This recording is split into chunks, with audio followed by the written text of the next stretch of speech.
What's up, everyone? We're back with another round of astrology shots, although we are going to be stringing them together, just following in the same format like we did last time. So we're going to be taking a look at the new moon chart for the new moon in Aquarius, and from there we're going to look at all the other important aspects that fall within that 2-week stretch. Before we do that, I have a couple little announcements. Number one, you might have been hearing that the astrology of 2025 is really momentous, and it is. And I've just created an article available on my website. It details all the major planetary shifts, which is basically why 2025 is going to be such a big deal in astrology, is because anytime you see an outer planet like Pluto or Neptune or Uranus changing signs, it's a really, really big deal. But this year we're seeing Pluto move through Aquarius for the first full calendar year. And then later in the year, we're going to see Neptune move into Aries, Uranus move into Gemini, and we're going to see Saturn enter Aries, which is also a big thing. So I also go into detail on the lunar nodes changing signs, as well as Jupiter moving into Cancer later in the year. So you can find that on catherineurban.com. It's like a little blurb for each planetary shift, and hopefully that will help us to feel less overwhelmed about how momentous 2025 is going to be and feel a little bit more prepared. So we'll continue to talk about those shifts here on the channel, but just want to let you know where to find that. The other announcement I was going to share, I really appreciate everyone who kind of like checked in on me. I had like some people saying like, hey, you seem sad and everything like that. Yeah, so as I've alluded to, Mars retrograde has been in my first house. I had a cancer scare. My doctor found a lump on my thyroid, and it just like was a number of weeks of getting that like checked out and getting it ultrasounded and getting it biopsied. And thank goodness I'm fine. I just have like a large lump here that we just need to monitor, but it's completely benign. But thank you all who just like noticed and checked in. Also, it was a Cancer full moon. Like, we're feeling that. So that's something that I will say is that like a lot of times when I'm doing these forecasts, I'm kind of like channeling the energy. So if it's like a really watery lunation, I'm going to be channeling water. Okay. So, but thank you everyone who checked in. I was really freaking out about it, because I had a loosing of the bond from my lot of fortune. And so I was like convinced I was dying. I was like really convinced like this is it. Thankfully, that wasn't the case. More so, it's probably just something I'm going to have to monitor. So yeah, I just have to like keep an eye on it. So, but thank you. So with that, with those updates, I am so grateful to be here with you again, and we are going to pull up that new moon chart now. All right, so let's get into this new moon chart. This is going down at 9 degrees Aquarius and 51 minutes on January 29th, 2025. My chart here is set for Eastern time, so make sure that you're adjusting your chart for your time zone. So we're in Aquarius season. We've got the sun, the moon. We've also got Mercury and Pluto in Aquarius. There's a lot of Aquarius going on. We talked about this last time about how Aquarius is a Saturn-ruled sign, a sign of discernment. Indeed, Aquarius is a sign that is innovative and has good ideas and wants to sort of level up from where we are. However, Aquarius gets there by deduction. Aquarius is able to look at something critically and say, no, that's not adding up. No, that's not going to work, or that's not going to get the job done in the way that we want it to. So yes, Aquarius can be progressive and innovative, but it does so through its rational and pragmatic viewpoint. So you're definitely going to want to check and see where Aquarius is in your natal chart, because that's where you're going to be experiencing some fresh perspective. Typically, new moons aren't like the biggest moment for a new beginning. We have them every month.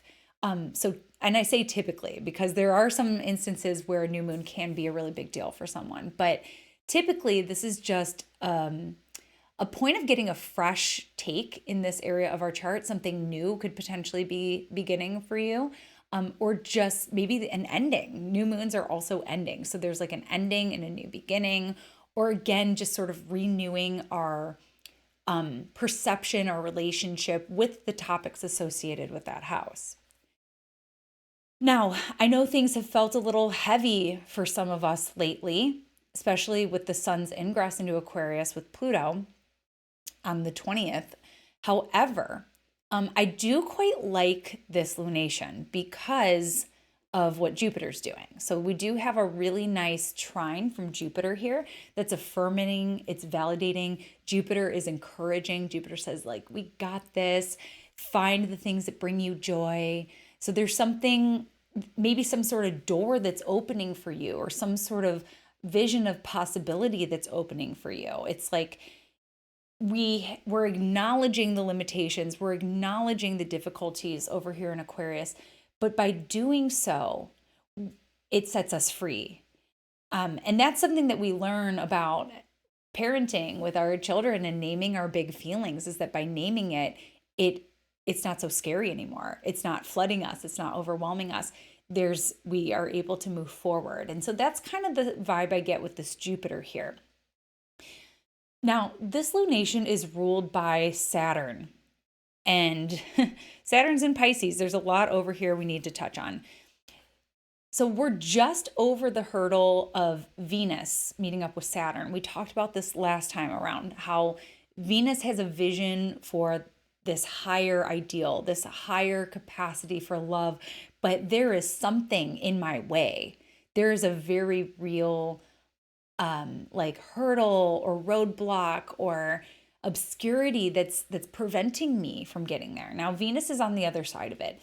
This is a story that we're going to be coming back to. Venus is going to be hanging out with Saturn for the entire month of April, when she returns retrograde into Pisces and stations direct within a degree of Saturn. So we're going to be working with that Venus-Saturn ideal. And can we get there? Can we overcome the hurdle? So pay attention to what has recently come up for you around that. Now here, Venus is running into Neptune. So that's a whole other level here. Like, so hopefully some of us have figured out the way through, and it's brought us to a higher expression of love, joy, creativity. Venus-Neptune aspects are amazing for anything artistic, anything that transcends you, anything that takes you out of the time construct and into just this state of being. Venus-Neptune allows us to access bliss more readily. It helps us to access like that escape hatch that brings us into higher dimensions. And I always love that aspect for connecting with people who are your absolute favorite, and people who help you to remember who you really are. You know, there's an elevation quality here. So seek the things that are creative and fluid with Venus-Neptune, because you can really get a oxytocin boost there. And what's more is that this is happening really close to Venus's degree of exaltation. I'm just going to go ahead and animate this here. Let's just go by the day. So Venus's degree of exaltation is 26. It's 26 degrees Pisces. So technically, that's happening on the new moon. So she's kind of there. She's in the 26th degree. But so she goes from there to the exact conjunction with Neptune that's happening on the 31st of January. And look, this is happening really close to that north node. So we really need to talk about this, because we're going to be working with Neptune on the north node for some time. That's going to be one that lingers. The Venus moment will come to pass. She'll retrograde back, of course. So yeah, it's one we'll be working with for a while. And the north node always brings things to a point of excess. So on one hand, this could be really beautiful for arts, for spirituality. There's something really elevating and accentuated there. However, I'm really also feeling into this Neptune on the north node as overwhelm. So we're really going to have to watch, because I think for some people it's like heaven on earth, bliss. And for other people, it's this sense of divine longing and feeling overwhelmed between the disconnect between what you long for and what exists.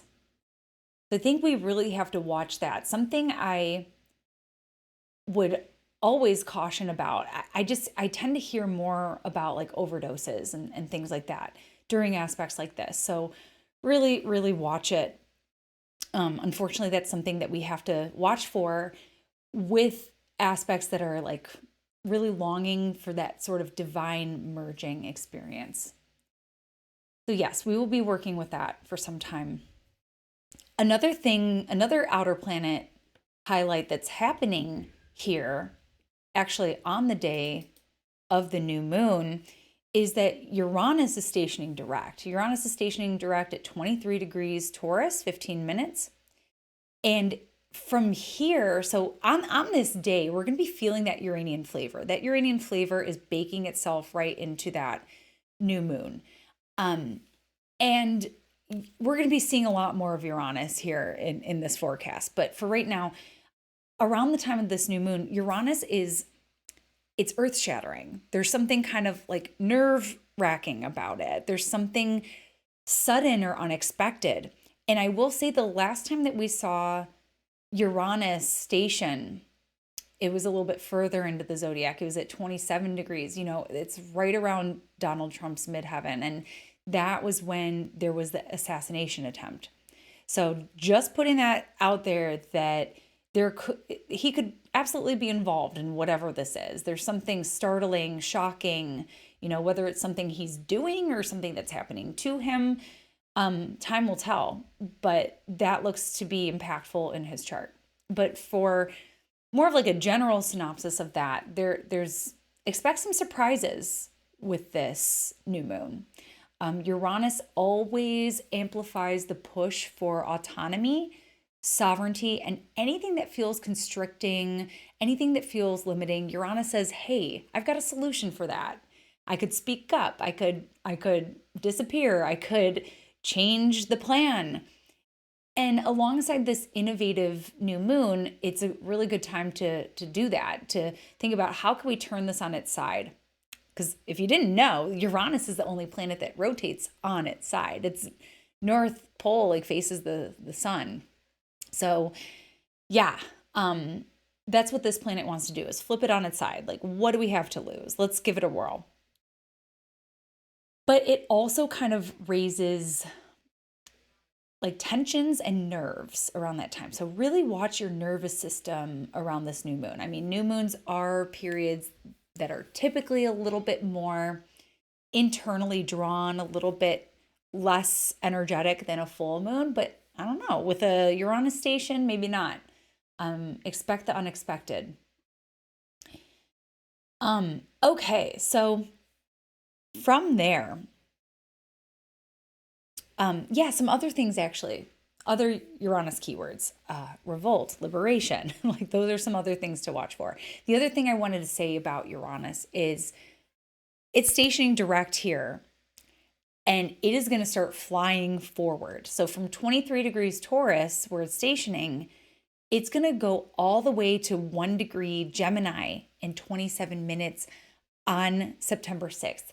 So yeah, the next time we see Uranus station, it's going to be in a whole other sign. Again, go visit my website for that article and you can get a little preview on Uranus and Gemini. Okay, so the next aspect that we really want to touch upon is on February 3rd and 4th, depending on your time zone. So it's not both, it's one of the two. Venus is going to enter into Aries, okay? And we're going to be working with Venus in Aries for a long while. Why? Because on March 1st, Venus is going to station retrograde. She's going to station retrograde at 10 degrees Aries. So she's going to be hanging out in these early degrees of Aries for some time. So we're going to be working with Venus in Aries through June 6th, 2025. Yeah, when Venus goes retrograde, we're working with her in that sign for 4 months. And she'll retrograde back into Pisces, as I mentioned. So we'll get like a total of 4 months with Venus in Pisces as well. So it's a big deal. But for right now, and we'll talk more about Venus retrograde, but for right now, we're definitely going to notice a vibe change. So Venus goes from that tail end of Pisces where she wants to be enchanted. She wants to connect with something higher and blissful, and she has big visions for it. But then Venus changes her tune in Aries. She becomes more independent. And we're going to feel that in our relationships, in the sense of when Venus is in Pisces, we want to go above and beyond for one another. We want to be super connected. We want to be heartfelt. We want to have those soulful connections. When Venus is in Aries, it's about sort of prioritizing your own goals. And if something like, I would say that Venus in Aries doesn't have as much patience. Whereas Venus in Pisces has the patience to stick around and work things out and be very compassionate and understanding. Venus in Aries says like, no, I don't have time for that. I'm going to prioritize me. I'm going to focus on myself. Venus in Aries also doesn't want to be too smothered. Venus in Aries likes her independence. Venus in Aries is spicy. And so the things that we're drawn toward, the experiences that we want to have a little bit more heat to them. Venus in Aries is sassy. Like it's going to bring a little bit more conflict, I would say. Even though we've got an evening star Venus, that's nice. She's going to station retrograde in Aries though. And yeah, like Venus won't be messing around that much longer. Yeah, I would say Venus retrograde in Aries. The last time we had Venus retrograde in Aries was the Women's March in DC in 2017. And that was a time when like the Me Too movement was really booming. So I would expect to see a similar resurgence here, just based on what I'm seeing in the collective. So we may see tensions rise and people rise up to fight and defend what is valuable to them. Like Venus in Aries says, the things that are important to me are worth fighting for, and I'll go to bat for them. And I'll go to bat for the people I love. So Venus in Aries is basically like, I need to meet my own needs before I can do anything else. Okay. So right as Venus enters Aries, there is a little sextile with Pluto, which is nice. Pluto being that accelerant, sort of a catalyst for deeper work, deeper breakthroughs. So Venus like comes in supercharged, like she's got a mission. Like there could be, like I said, like a catalyst of some kind that says like, okay, I just gotta focus on me right now. The next big thing that we need to discuss here is Mercury's cazimi. So on February 9th,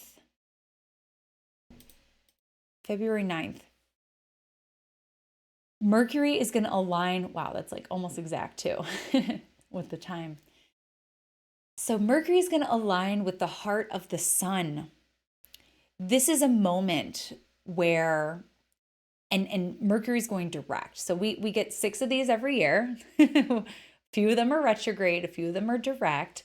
So Mercury is going direct. So this one's fast. This is not going to be perhaps as critical as the ones that happen during Mercury's retrograde, but this could still be something important for you. So pay attention, because when Mercury goes into the heart of the sun, it's planting a seed. And because it's in the obscurity of the sun, this is usually something that happens deep within. This is usually something that's deeply personal for you. So it could be a realization, an idea, a source of inspiration of some kind. Again, it's going to be quiet. It might not be the most life-altering thing for you unless there's other things in your horoscope that indicate that it would be. And if you're unclear about that, book a session with me or another astrologer. We'll talk to you about which Mercury cazimis might be the most important for you, or other planetary alignments. In other words, look for a quiet but poignant revelation, something that you say, I want to spend more time with that idea. I want to explore that further. It's planting a seed. It could be really important for you, but it's not going to be immediately loud. Okay, so pay attention to that. Pay attention to that. Again, this is happening at 21 degrees Aquarius, which means that it's in a square with Uranus. So this could be an idea that's liberating, a perspective shift that really alters your understanding of something. It could be a big old light bulb going off, like, wow, what a great idea. I never saw it that way. I never thought about that before. Or it's like this realization of defiance. I'm going to break free from that. Something is radicalizing me. So pay attention to that sort of light bulb going on. It could be very creative. It could be very inspirational for you.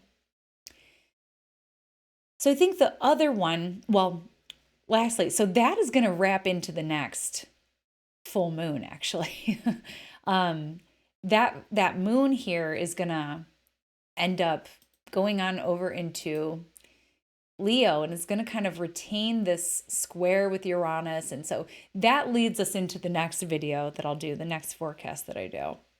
Just want for perspective's sake, like that is going to be a theme that we're working with, themes of revolution. So as I promised at the beginning, from the new moon in Aquarius to the full moon in Leo, it's a lot of Uranus. It's a lot of that revolutionary sovereign spirit.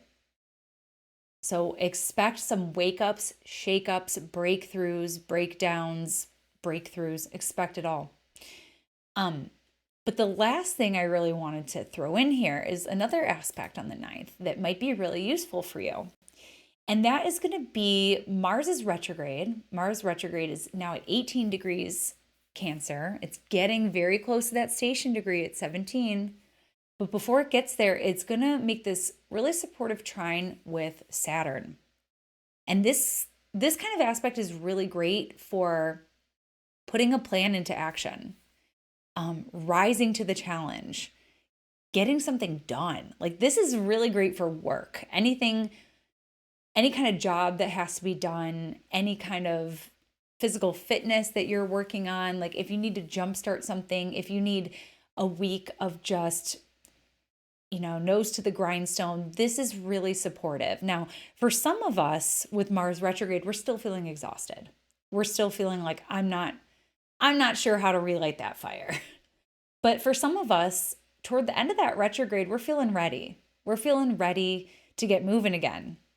And so this can be one of those slow and steady wins the race kind of aspects. And luckily, Mars is moving a little slower. So we get to enjoy this aspect a little longer. In fact, if we go back to the new moon, it's already kind of there. And being ruled by Saturn, we get this really nice, focused, determined, slow and steady productivity mode here with the Mars trine to Saturn.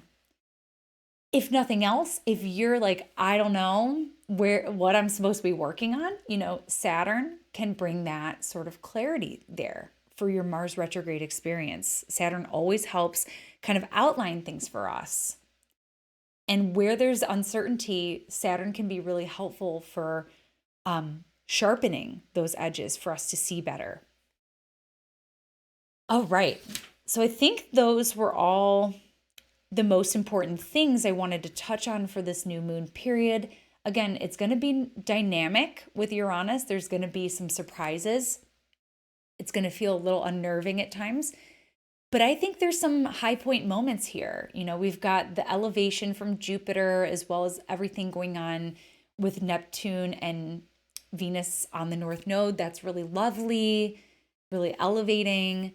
And then the Saturn Mars can help us really channel that inspiration or whatever it is that needs to happen. So that is your astrology pint for the week, for the 2 weeks here.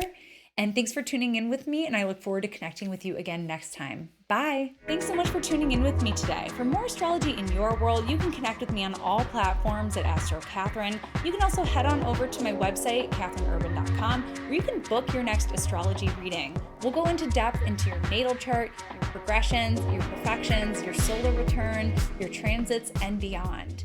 You can also join my mailing list where you can stay up to date with me on new classes as well as article drops. I look forward to connecting with you, and I'll see you next time.